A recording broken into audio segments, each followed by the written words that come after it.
नमस्कार, मैं हूं आपके साथ मीनाक्षी रजत और आप देख रहे हैं 3 बजे की 3 खबर। सबसे पहले आपको वो तस्वीरें दिखाते हूं जो कि 3 बजे की खबरों में हम लेकर के आए हैं। पहली तस्वीर जहां दुनिया के सबसे खतरनाक युद्ध मोर्चे की कहानी से है, तो दूसरी तरफ हिंदुस्तान की सियासत में भी टकराव का पूरा सच क्या है वो आपके सामने रखेंगे। वहीं तीसरी तरफ झारखंड में छात्रों पर लाठीचार्ज का बवाल अब दिल्ली तक पहुंच चुका है। पहली तस्वीर ईरान से है। ईरान ने अपना नया सुरक्षा बॉस चुन लिया है, नाम है मोहसिन रेजाई। वही मोहसिन रेजाई जिसने सालों तक ईरान की IRGC की कमान संभाली और अब उन्हें ईरान के सुप्रीम नेशनल सिक्योरिटी काउंसिल का सचिव बनाया गया। यानी ईरान ने सुरक्षा की कमान किसी नरम चेहरे को नहीं बल्कि एक ऐसे अनुभवी हाईलाइनर को सौंप दी है, हार्डलाइनर को, जिसकी पहचान अमेरिका के खिलाफ सख्त रुख और सैन्य रणनीति के लिए होती है। ऐसे वक्त में जब ईरान और अमेरिका के बीच तनाव चरम पर है, तब हॉर्मुज को लेकर दुनिया की नजरें तेहरान पर है।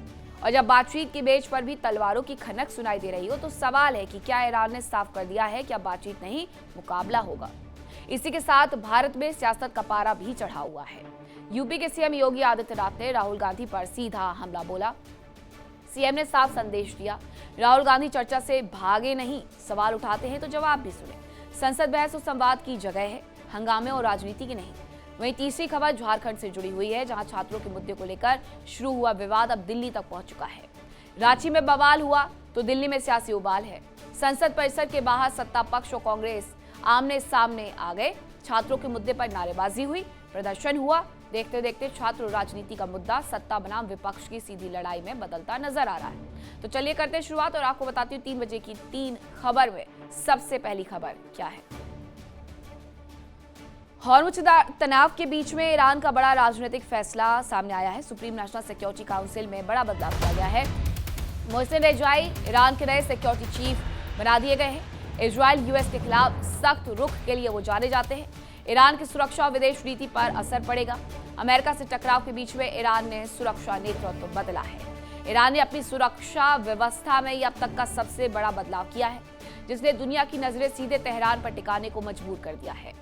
अमेरिका से सीधा टकराव हो, इजराइल से दुश्मनी हो या फिर हॉर्मुज को लेकर के बढ़ता तनाव, ईरान अब अपनी सुरक्षा रणनीति को और ज्यादा आक्रामक बनाने की तैयारी में दिखाई दे रहा है। और इसी बीच तेहरान ने देश की सबसे ताकतवर सुरक्षा संस्थाओं में से एक सुप्रीम नेशनल सिक्योरिटी काउंसिल यानी SNSC की कमान बदल दी है। ईरान ने IRGC के पूर्व commander in chief Mohsin Rezaei को सुप्रीम नेशनल सिक्योरिटी काउंसिल का नया सेक्रेटरी नियुक्त कर दिया है। यानी अब ईरान की राष्ट्रीय सुरक्षा और विदेश नीति से जुड़े बेहद अहम फैसलों के केंद्र में एक ऐसा चेहरा होगा जिसे ईरान के सबसे कट्टरपंथी और अनुभवी सैन्य नेताओं में गिना जाता है। रेजाई IRGC के पूर्व कमांडर इन चीफ रहे हैं। दशकों तक ईरान की सैन्य और सुरक्षा रणनीति का हिस्सा रहे हैं। अमेरिका और इजराइल के खिलाफ बेहद सख्त रुख के लिए पहचाने जाते हैं। विकास अब्रोल हमारे साथ जुड़ गए हैं। ईरान की तरफ से नाम सुझाया गया नए सुरक्षा बॉस का, अब ये US को और इजराइल को क्या संदेश देना चाहता है ईरान?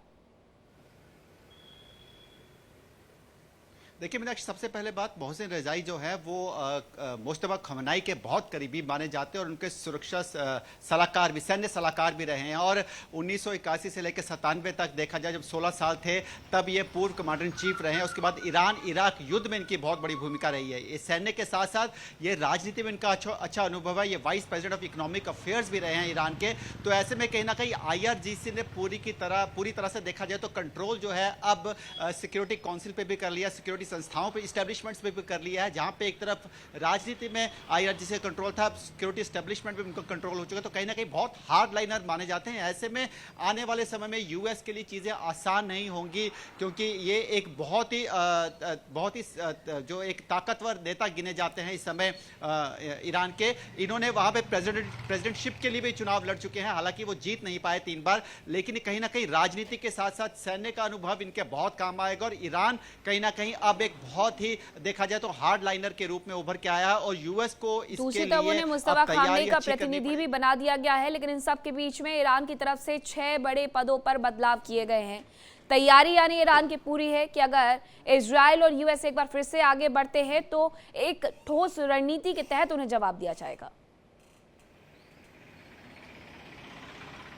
जी बिल्कुल, देखिए ये जो समय मिला है, इस समय ईरान को भी एक बार अपने आप को रीग्रुप करने का, रिकंस्ट्रक्ट करने का समय मिला और ईरान ने इस पे काफ़ी काम किया है। यूएस भी अपने आप पे काम कर रहा है, लेकिन ईरान की जो ये अब जिस तरह से यहाँ पे ये चेंजेस हुई हैं, जिस तरह से उन्होंने बदलाव किए हैं अपने पूरे सैन्य संगठन में, तो कहीं ना कहीं दिख रहा है कि अब अगर युद्ध होता है तो इसराइल और यूएस को संभल के रहना पड़ेगा, क्योंकि जिस तरह से पहले भी कहा गया था ईरान द्वारा कि हमारे पास अभी भी हमारे हथियार जो 70% जो है वो अभी भी हमारे पास सेफ पड़े हैं। तो ऐसे में कहीं ना कहीं अगर अब युद्ध होता है तो इसराइल गल्फ कंट्रीज को कहीं ना कहीं भारी नुकसान उठाना पड़ेगा, लेकिन फिलहाल कोशिश यही रहेगी कि आपस में शांति समझौता हो, ताकि जो हालात बन रहे हैं, जिस तरह से ईरान अब ज्यादा हार्डलाइनर हो रहा है, ऐसे में कोई भयानक ऐसी कोई कार्रवाई ना हो जिसका अंजाम पूरी लेकिन दुनिया किसी को भी देश की भुगतना तरफ से बहुत अच्छी मुहिम नहीं चलाई जा रही है। दूसरी तरफ ईरान ये कह रहा है कि 2029 तक हम हॉर्मुज को बंद रखेंगे, कोई और आएगा राष्ट्रपति के तौर पर तब बातचीत की जाएगी। बहुत धन्यवाद आपका तमाम जानकारी के लिए। अब खबरों में आगे बढ़ेंगे। सदन में हंगामे पर सीएम योगी ने राहुल गांधी पर निशाना साधा है। उन्होंने कहा है कि लोकतंत्र में बहस से प्रतिष्ठा बढ़ती है, भागने से नहीं बढ़ती है। राहुल गांधी भागे नहीं, सामना करे, सीएम योगी ने कहा। सवाल पूछने की आजादी तो जवाब सुनना भी उनका दायित्व है। तथ्यों को सामना विपक्ष को करना चाहिए। सीएम ने आगे कहा कि अमित शाह छात्रों के मुद्दे पर सदन में बयान देने को तैयार है और विपक्ष के हंगामे पर सीएम योगी ने कांग्रेस को घेरा है। सीएम योगी ने कांग्रेस और राहुल गांधी पर घेरते हुए दो टूक कह दिया है कि लोकतंत्र सवाल पूछने की आजादी देता है तो जवाब सुनने का दायित्व भी तो देता है। सदन में बहस से प्रतिष्ठा बढ़ती है, भागने से नहीं। सीएम ने एक्स पर लिखा, गृह एवं सहकारिता मंत्री अमित शाह छात्रों से जुड़े विषय पर सदन में विस्तार पूर्वक अपना पक्ष रखने के लिए पूरी तरीके से तैयार है। कांग्रेस और समूचे विपक्ष से अपेक्षा है कि तथ्यों का सामना करे, सदन की गरिमा बनाए रखे और जवाब को पूरा सुने। और इसके बाद योगी ने जो लाइन लिखी उसने सियासी पारा और चढ़ा दिया है। लोकतंत्र में बहस से प्रतिष्ठा बढ़ती है, भागने से नहीं। राहुल भागना नहीं। अब सवाल बड़ा है कि जब सरकार जवाब देने को तैयार है तो विपक्ष चर्चा से क्यों भाग रहा है? क्या विपक्ष को अपने सवालों के जवाब का इंतजार है? संसदीय कार्य मंत्री किरण रिजिजू भी साफ कह चुके हैं कि केंद्रीय गृह मंत्री जवाब देने को तैयार हैं। अब देखना है कि कांग्रेस जवाब सुनने का साहस दिखाती है या फिर हंगामे की आड़ में चर्चा से किनारा करती है। और हमारे साथ हमारे ब्यूरो हेड सुशील तिवारी जुड़ गए हैं। इस पूरे मुद्दे पर विपक्ष को लगातार घेरा जा रहा है, लेकिन दूसरी तरफ जब सदन की कार्यवाही चलेगी तब जाकर के केंद्रीय गृह मंत्री अपना जवाब रख पाएंगे, जो कि विपक्ष करने नहीं दे रहा है। सुशील।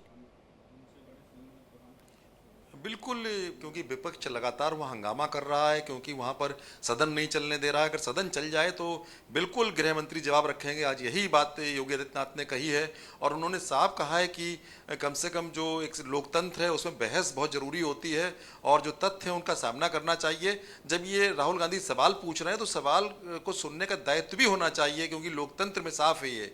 तो कहीं ना कहीं उन्होंने घेरा है राहुल गांधी और कांग्रेस को। उन्होंने कहा जो हंगामा कर रहे हैं, सदन की गरिमा को ठेस पहुंचा रहे हैं और सदन नहीं चलने दे रहे हैं, इससे कहीं ना कहीं जो है सदन की गरिमा को ठेस तो पहुंची रही है और साथ में कांग्रेस कहीं ना कहीं भाग रही है। उन्होंने साफ कहा कि राहुल गांधी भाग रहे हैं, चर्चा नहीं करना चाहते हैं और जो तथ्य हैं उनको सुनना नहीं चाहते हैं। तो ऐसे में जब तैयार है अमित शाह और जो छात्रों का मामला उस पर बोलने के लिए तैयार है तो सुनने की क्षमता भी रखनी चाहिए। तो ये यानी विपक्ष सीधे सीधे ये चाहता है कि सदन की कार्यवाही बार बार स्थगित होते रहे, बवाल वो करते रहे और जवाब ना सुने।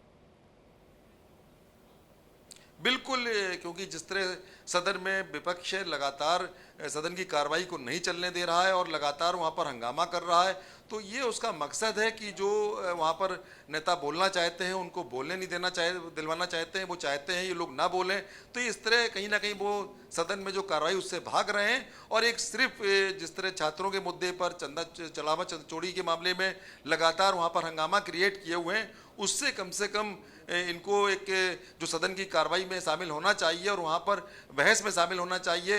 तो ये बहुत बड़ी बात एक योगी जी ने आज कही है। बहुत धन्यवाद आपका तमाम जानकारी के लिए। खबर आपको झारखंड से जुड़ी हुई बताती हूँ, जहाँ झारखंड बवाल पर दिल्ली में उबाल देखने को मिल रहा है। बीजेपी ने प्रियंका को घेरा है, राहुल पर भी वार किया है। एनडीए का संसद परिसर में जमकर नारेबाजी देखने को मिली। राहुल गांधी जवाब दो के नारों से संसद परिसर गूंज उठा। झारखंड के छात्रों पर लाठीचार्ज को लेकर के सियासी संग्राम दिल्ली तक देखने को मिल रहा है। लाठीचार्ज में जो बवाल हुआ उसके बाद दिल्ली तक आवाज सुनाई दे रही है। संसद के बाहर सियासत का ऐसा संग्राम छिड़ा कि एनडीए और विपक्ष आमने सामने आ गए। झारखंड में छात्रों का गुस्सा सड़कों पर था तो दिल्ली में नेताओं का गुस्सा संसद के बाहर। बीजेपी ने मोर्चा संभाला, राहुल गांधी से सवाल किया, प्रियंका गांधी को घेरा और पूछा जब झारखंड के छात्र सड़कों पर थे तो कांग्रेस के नेता कहां थे। एनडीए सांसदों ने संसद परिसर में मार्च निकाला, राहुल गांधी के खिलाफ जमकर के नारेबाजी की।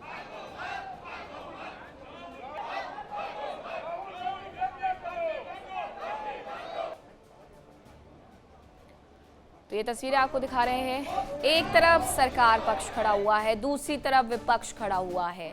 एक तरफ सवाल जवाब किए जा रहे हैं विपक्ष की तरफ से कि दिल्ली में छात्रों पर जो लाठीचार्ज हुआ उस पर केंद्रीय गृह मंत्री अमित शाह संबोधन करें। दूसरी तरफ सरकार पक्ष ये सवाल पूछ रहा है विपक्ष से कि झारखंड में जो लाठीचार्ज हुआ उसमें आखिरकार विपक्ष कहां था, क्यों नदारद था।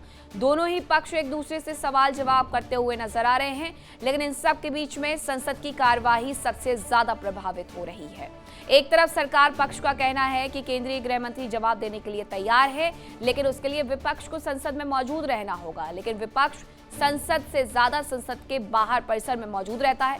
उत्कर्ष कुमार संवाददाता हमारे साथ जुड़ गए हैं।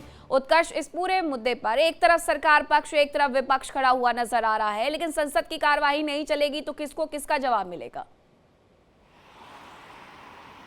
बिल्कुल मीनाक्षी, देखिए जो पिछले काफी दिनों से तस्वीरें नजर आई हैं संसद में, दोनों विपक्ष और सत्ता पक्ष जो है उनके बीच जिस तरीके की तस्वीरें नजर आई हैं, इसका पूरा खामियाजा जो है वो आम जनता भुगत रही है।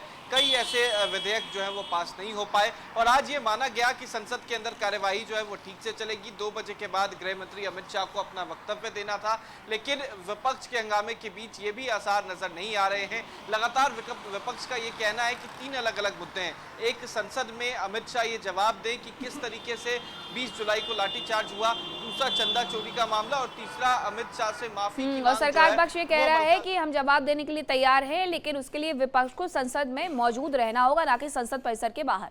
बहुत धन्यवाद उत्कर्ष आपका तमाम जानकारी के लिए। और रुक रहे एक छोटे से ब्रेक के लिए, फौरन हाजिर होते हैं।